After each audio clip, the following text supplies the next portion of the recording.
여러분 안녕하십니까? 6월 25일 화요일 MBC 930 뉴스입니다. 어제 화성 배터리 공장에서 22명이 사망하고 8명이 다치는 역대 최악의 화학 공장 사고가 발생했는데요. 오늘 추가 실종자 수색 작업을 진행합니다. 현장에 있는 취재기자 연결합니다. 이승지 기자, 수색 작업이 다시 시작됐습니까?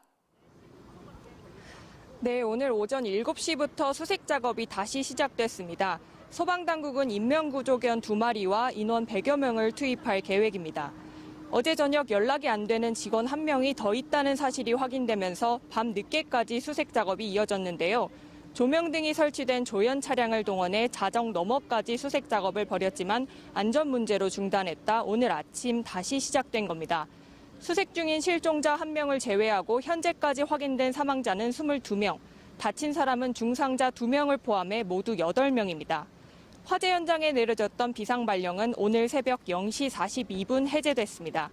사고 현장엔 윤석열 대통령과 여야 인사, 신하이밍 중국 대사도 방문해 피해와 대응 상황을 점검했습니다.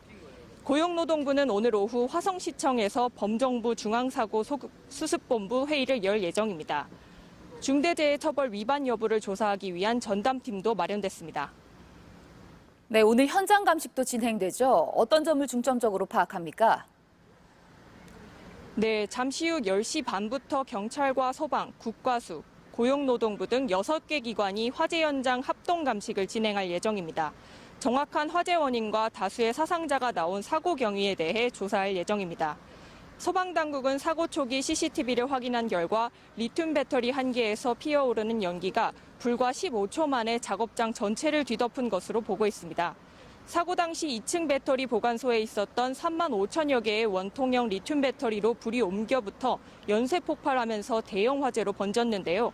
불이 계단과 가까운 출입구 쪽에서 발생하면서 노동자들이 입구 쪽이 아닌 안쪽으로 피해 탈출하지 못한 것으로 소방당국은 보고 있습니다. 반대편 쪽 벽에 창문이 있긴 했지만 크기가 작아 깨고 탈출하기는 어려웠던 것으로 파악됐습니다. 또 공장 내부 구조가 익숙하지 않은 일용직 외국인 노동자들이 많아 대피에 더 큰 어려움을 겪었을 것으로 보입니다. 지금까지 화성 배터리 공장 화재 현장에서 MBC 뉴스 이승지입니다.